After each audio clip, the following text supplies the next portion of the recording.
Topic వచ్చేసరికి variables. మీకు variables notes కావాలంటే డిస్క్రిప్షన్లో ఉన్న లింక్ని రిఫర్ చేయండి. వేరియబుల్ డెఫినేషన్కి వెళ్ళిపోదాం. వేరియబుల్ డెఫినేషన్ ఏంటిది? Variable is a name given to A memory location. See let us consider this. ఇప్పుడు ఇది మెమరీ లొకేషన్ అనుకుందాం, ఇది ర్యామ్, అండ్ మనం 10 వాల్యూని స్టోర్ చేయాలని అనుకుంటున్నాం. సో ఎక్కడో అక్కడ స్టోర్ చేయాలి. ఒక రేంజ్ అనేటిది ఉంటుంది అండ్ సైజ్ అనేటిది ఉంటుంది మనం స్టోర్ చేయడానికి. మీరు ముందు క్లాస్లో ఆల్రెడీ డేటా టైప్స్లో చదువుకున్నారు. ఇంట్, ఫ్లోట్, డబుల్, అవన్నీ రేంజెస్. ప్రతి డేటా టైప్కి ఉండే రేంజెస్. సో ఆ రేంజెస్లోనే మనం స్టోర్ చేస్తాం అనమాట. ఒక పర్టికులర్ రేంజ్ వరకు స్టోర్ చేస్తాము. దానికి ఇచ్చే వాల్యూ ఉంటుంది కదా, నేమ్. వాల్యూకి ఇచ్చే నేమ్ని మనం వేరియబుల్ నేమ్ అంటాం. సో ఆ వేరియబుల్ నేమ్ని మెమరీ లొకేషన్కి ఇస్తాం అనమాట. తర్వాత మనం ప్రోగ్రామింగ్లో రిట్రీవ్ చేసుకోవాలనుకున్నాం కానీ ఏ వాల్యూని మనం ఈ ఏ అనే వేరియబుల్ నేమ్ని యూజ్ చేసి దాంట్లో ఉన్న వాల్యూని మనం రిట్రీవ్ చేసుకోవచ్చు. So variable is a name given to a memory location. Memory లొకేషన్కి ఇస్తున్న నేమే మనము వేరియబుల్ నేమ్ అని అంటున్నాము. ఎగ్జాంపుల్ వచ్చేసరికి ఇంట్ ఏ ఈజ్ ఈక్వల్స్ టు 10. సో ఇది ఆల్రెడీ మీరు ముందు మనం ఒక ఎగ్జాంపుల్లో చూసాము. అండ్ దీని అట్రిబ్యూట్స్ వచ్చేసరికి name, value, address, size, data type and range. Name ఏంటిది? ఇదే కదా నేమ్ అంటే. వాల్యూ వచ్చేసరికి 10 అనేది వాల్యూ. అడ్రస్ వచ్చేసరికి మనం ఇక్కడ ప్రతి మెమరీ లొకేషన్కి మనకు ఒక అడ్రస్ అంటూ ఉంటుంది. సో అదే అడ్రస్. అండ్ సైజ్, ఇందాక చెప్పే సైజ్ అంటే ఎన్ని బైట్స్ ఆఫ్ మెమరీని అలొకేట్ చేసుకుంటుంది. Data type is nothing but and integer and data type. So range వచ్చేసరికి ప్రతి డేటా టైప్కి ఒక రేంజెస్ ఉంటాయి కదా అవి. కానీ మనకి ఇక్కడ నేమ్కి వచ్చేసరికి కొన్ని సెట్ ఆఫ్ రూల్స్ అనేటివి ఉంటాయి. సో ఆ సెట్ ఆఫ్ రూల్స్ని మనం ఫాలో చేస్తే అది వ్యాలిడ్ నేమ్ అవుతుంది. సో ఇన్వాలిడ్ అయితే ప్రోగ్రామింగ్ లాంగ్వేజ్ తీసుకోదన్నమాట. So it should be a valid name. ఆ వ్యాలిడ్ నేమ్కి మన సెట్ ఆఫ్ రూల్స్ ఏంటంటే ప్రతి వేరియబుల్ నేమ్ అనేది మనకి అండర్ స్కోర్ తోటైనా స్టార్ట్ చేయొచ్చు. For example let's take this is a variable name and you can start with an under score or else you can start with dollar symbol also. ఇంకా మీరు small letters అంటే caps use చేయకుండా small letters తోటి declare చేయొచ్చు నార్మల్గా area అని, or else ఇలా అయినా చేయొచ్చు. కానీ ఇవి రెండు ఈక్వల్ కావు. This is the another variable, this is considered as an another variable. Because ఎందుకంటే మనకు జావాలో కేస్ సెన్సిటివ్ అనేది ఉంటుంది. So small letter and capital letter are both are different. So అవి రెండు డిఫరెంట్ వేరియబుల్స్ లాగా మనం కన్సిడర్ చేసుకుంటాం. అండ్ మనం నంబర్స్ తోటి స్టార్ట్ చేయొద్దు ఎప్పుడైనా. ఆఫ్టర్ మనం ఇట్లా ఇచ్చిన తర్వాత వాల్యూస్ అనేటివి ఇవ్వచ్చు, నంబర్స్ అనేటివి ఇవ్వచ్చు, కానీ ముందే ప్రీ డిక్లేర్గా చేయొద్దు మనము. అండ్ ఒకవేళ మీరు 2 లెటర్ ఆఫ్ వర్డ్స్ ఇస్తున్నారు, ఏరియా, వాల్యూ అని రాయాలనుకుంటున్నారు, మీరు ఇది డిఫరెన్షియేట్ చేయడానికి చాలా కష్టమవుతుంది. అంటే లైక్ మొత్తం మిక్స్ అయిపోతుంది కదా. సో మీరు ఎలా డిక్లేర్ చేయొచ్చు అంటే ఏరియా, వి అనేది క్యాపిటల్ ఇవ్వచ్చు. సో ఇన్ని విధాలుగా మనము నేమ్ అనేది డిక్లేర్ చేసుకోవచ్చు. డిక్లరేషన్ ఆఫ్ వేరియబుల్స్కి వచ్చేసరికి దాని సింటాక్స్ సేమ్ ఇక్కడ ఎగ్జాంపుల్ రాస్తాం కదా ఇంట్ ఏ. అలా కాకుండా మనం రెండు ఒకటేసారి కూడా డిక్లేర్ చేసుకోవచ్చు. తర్వాత దాని వాల్యూని అసైన్ చేసేయచ్చు. Next Boolean, flag. బూలియన్ కూడా మనకు ఒక డేటా టైపే కదా. సో అలా ఇనిషియలైజేషన్ ఆఫ్ వేరియబుల్స్కి వచ్చేసరికి ఇప్పుడు మనం నార్మల్గా ఇక్కడ డిక్లేర్ చేస్తున్నాం అంతే, కానీ దానికి వాల్యూ ఏమైనా ఇస్తున్నామా? దీనిలాగా ఇవ్వట్లేదు కదా, జస్ట్ నార్మల్గా డిక్లేర్ చేస్తున్నాం. సో వాటిని ఇనిషియలైజ్ చేయాలి. ఇనిషియలైజేషన్ అంటే nothing but giving a value to a variable. So ఆ ఇనిషియలైజేషన్ ఎలా చేస్తామంటే మనకు ఒక 2 టైప్స్ ఉంటాయి ఇనిషియలైజ్ చేయడానికి. ఒకటి కంపైల్ టైం, ఇంకొకటి ఏమో రన్ టైం అనేది ఉంటుంది. సో కంపైల్ టైంలో మనం డైనమిక్ ఇనిషియలైజేషన్ కూడా చూస్తాము. రన్ టైంలో మనకి 3 టైప్స్ ఉంటాయి మళ్ళీ. సో మనం ఎలా యూస్ చేయొచ్చు అంటే బఫర్ రీడర్ క్లాస్ని యూజ్ చేస్తూ ఇనిషియలైజేషన్ చేయొచ్చు, ఆర్డర్స్ స్కానర్ క్లాస్ని యూజ్ చేస్తూ ఇనిషియలైజేషన్ చేయొచ్చు, console class. So Java is nothing but all about the classes కదా. సో ఇవన్నీ క్లాసెస్ ఉంటాయి. ఈ క్లాసెస్ని యూజ్ చేసుకుంటాం మనము వేరియబుల్ని ఇనిషియలైజ్ చేయొచ్చు. సో కంపైల్ టైం వచ్చేసరికి ఇది చాలా సింపుల్ ఇనిషియలైజేషన్ అనమాట. నార్మల్గా ఎవరు ప్రోగ్రామరే ఇనిషియలైజేషన్ అనేది ఇచ్చేస్తాడు, అంటే వాల్యూని డైరెక్ట్గా వేరియబుల్కి అసైన్ చేసేస్తాడు అనమాట. సో నార్మల్ సింటాక్స్ యూజ్ చేద్దాము. Data type, variable name, value. So same ముందు చదివినట్టే, like data type character is a data type, variable name C is a variable name and the value is I'm giving it as A. See, ఇక్కడ మనము data type character అని declare చేస్తున్నాం కాబట్టి value కూడా క్యారెక్టర్లోనే ఇవ్వాలి.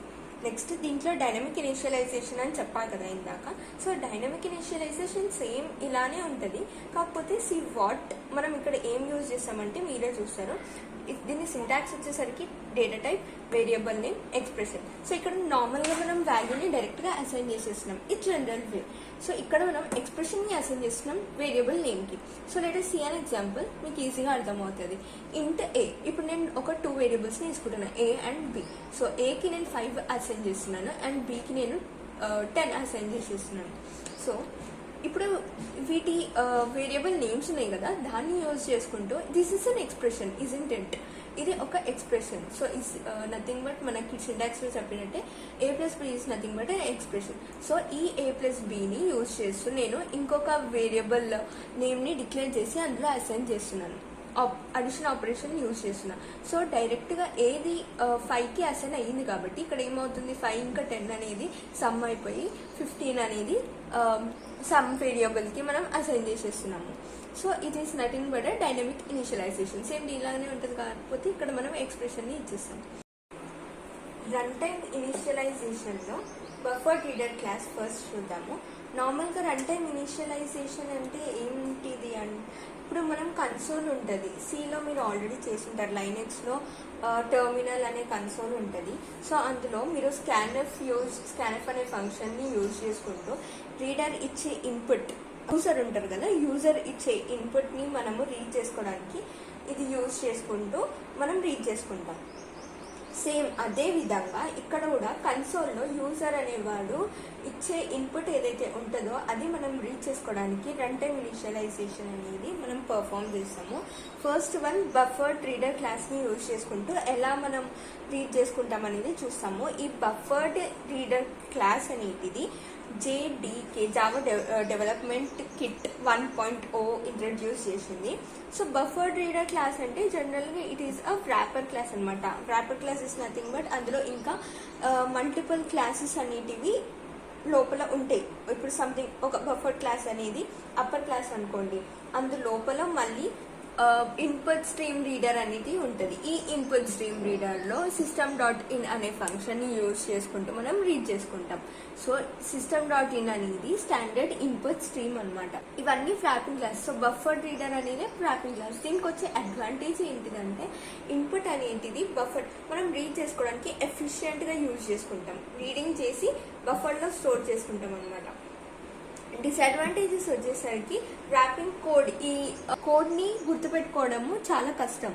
So it is a long lengthy line అనమాట that we write in a programming. అది మనకు గుర్తుపెట్టుకోవడానికి కొంచెం కష్టం ఉంటుంది. సో మీకు దీనికి ఒక ఎగ్జాంపుల్ చెప్తే ఈజీగా అర్థమవుతుంది. సో ఇది కష్టంగా ఉంటుంది కాబట్టి మనం స్కానర్ క్లాస్ని ఇంట్రడ్యూస్ చేసి ఆ స్కానర్ క్లాస్ నుంచి ఎలా రీడ్ చేసుకుంటాం అనేది ఉంటుంది. సో ఫస్ట్ అయితే బఫర్ రీడర్ క్లాస్ చూద్దాం.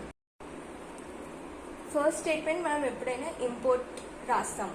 సో ఇంపోర్ట్ java.ia.hash, ఇది ఎందులో ఉంటుంది ఇంపోర్ట్ స్టేట్మెంట్, లైక్ ఇది ప్యాకేజ్ ఎందులో ఉంటుంది అంటే ఇన్పుట్ స్ట్రీమ్ రీడర్, అంటే బఫర్డ్ రీడర్లో ఉన్న క్లాస్ ఇన్పుట్ స్ట్రీమర్ రీడర్ కదా. సో ఇన్పుట్ స్ట్రీమ్ రీడర్లో ఈ ప్యాకేజ్ అనేటిది ఉంటుంది. సో అందుకే మనము అందులోటి ఫంక్షన్స్ని యూజ్ చేయాలనుకుంటే మనం ఈ ప్యాకేజ్ని ఖచ్చితంగా ఇంపోర్ట్ చేయాలి. నెక్స్ట్ క్లాస్ రీడ్ డెమో అనేది చేసినాము. సో నార్మల్ మెయిన్ స్టార్ట్ చేసేస్తాం. ఇక్కడ వేరియబుల్స్ ఎక్స్ ఇంకా str అనేది తీసుకుంటున్నాను. ఎంటర్ ఎక్స్ వాల్యూ అని యూజర్ని అడుగుతుంది. యూజర్ని అడిగిన తర్వాత మనం నార్మల్గా ఫస్ట్ ఆబ్జెక్ట్ని డిక్లేర్ చేసుకోవాలి, రైట్? ఆబ్జెక్ట్ని మనం డిక్లేర్ చేసుకోవాలి. సో ఫస్ట్ బఫర్ రీడర్ అనే క్లాస్ కాబట్టి మనం ఆబ్జెక్ట్ డిక్లరేషన్ ఆల్రెడీ సింటాక్స్ అనేది లాస్ట్ క్లాసెస్లో చెప్పాను కదా.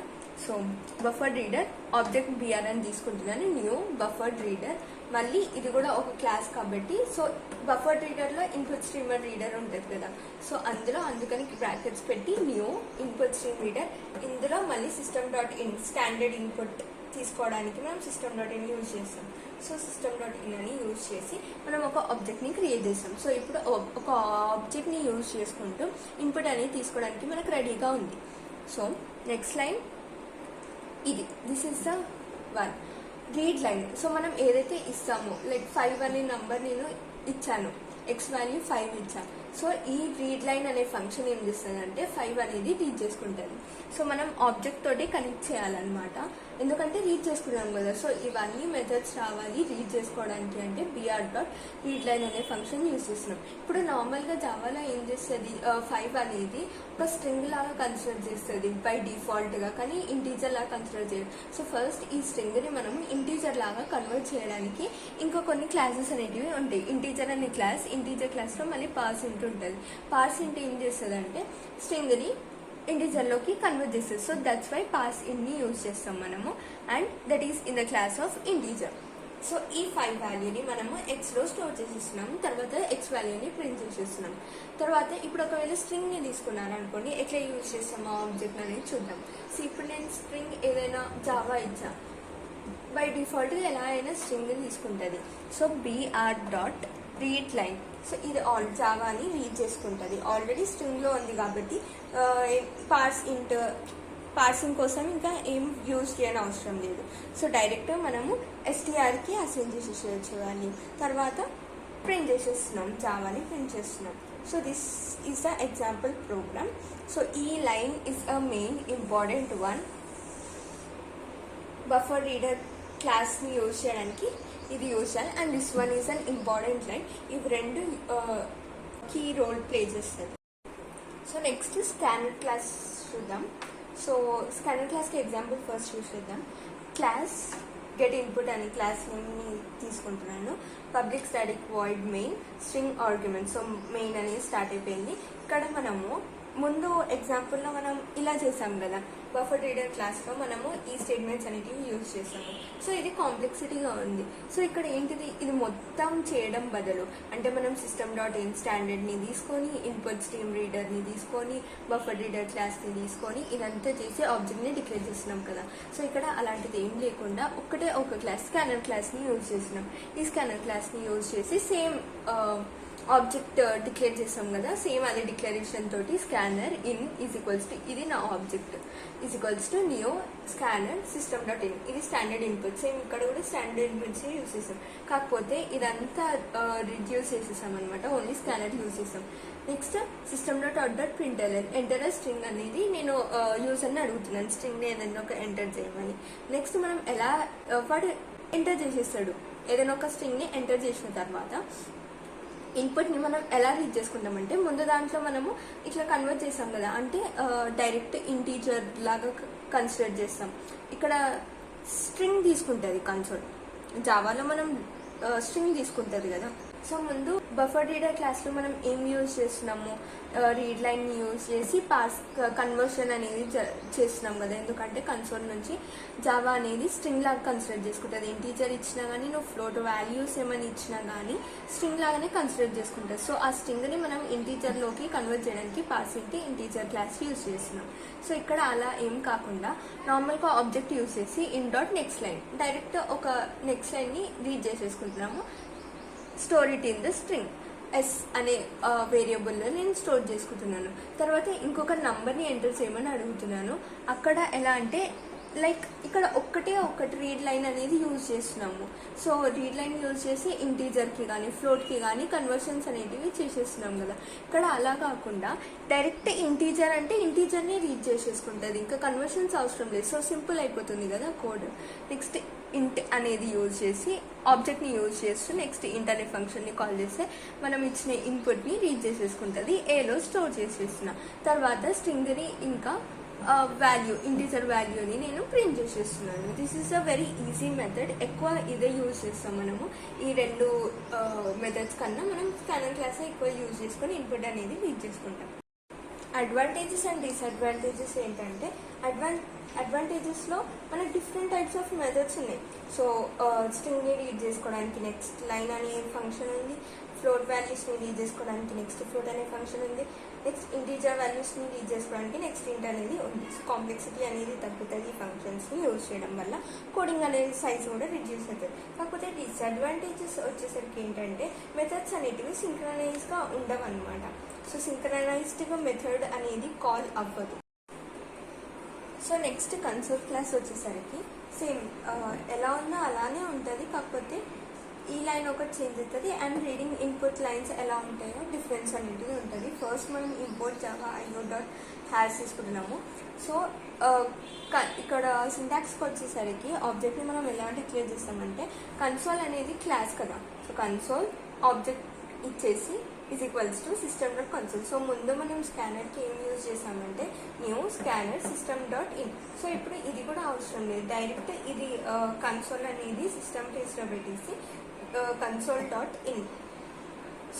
system.console అనేది యూజ్ చేయొచ్చు. సో ఇన్ ప్లేస్లో డైరెక్ట్ కన్సోల్ అనేది యూజ్ చేయొచ్చు, system.console. దాని తర్వాత ఎంటర్ స్ట్రింగ్, యూజర్ని స్ట్రింగ్ని ఎంటర్ చేయమని అడుగుతున్నాము. డైరెక్ట్ రీడ్ లైన్ అనే ఫంక్షన్ని యూజ్ చేసుకుంటూ ఎస్ అనే వేరియబుల్లో స్టోర్ చేసుకుంటుంది ఆ వాల్యూని. ఇప్పుడు ఇక్కడ స్పెషల్ కేస్ ఏంటంటే మనం నార్మల్గా పాస్వర్డ్స్కి కూడా ఇస్తుంటాం కదా. లైక్ ఇప్పుడు మీరు లాగిన్ పేజ్ వెళ్ళగానే మీ ఈమెయిల్ ఐడి ఇంకా పాస్వర్డ్ని అడుగుతుంది. సో ఆ పాస్వర్డ్ని ఒకవేళ తీసుకున్నా కానీ ఎలా రీడ్ చేసుకుంటుంది అంటే ఇక్కడ రీడ్ పాస్వర్డ్ అనే ఫంక్షన్ ఉంటుంది. సో క్యారెక్టర్స్ లాగా ఎకోయింగ్ చేయకుండా డైరెక్ట్ క్యారెక్టర్స్కి కన్వర్ట్ చేసేస్తాయి అనమాట. సో అదొక advantage in the console class. So read password అనే ఫంక్షన్ని యూజ్ చేసుకుంటూ క్యారెక్టర్ అరేలో స్టోర్ చేసుకుంటున్నాం మనం.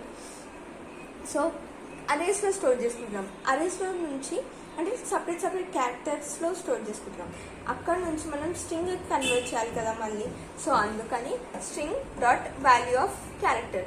సో దీని వాల్యూ ఆఫ్ అని యూజ్ చేసి స్ట్రింగ్ అనే క్లాస్ని యూజ్ చేసి స్ట్రింగ్కి కన్వర్ట్ చేస్తున్నాం కదా. సో స్ట్రింగ్ పాస్వర్డ్లోకి స్టోర్ చేసుకుంటున్నాం. Then we are printing the string and the password. ఇది కన్సోల్ ప్రోగ్రామ్.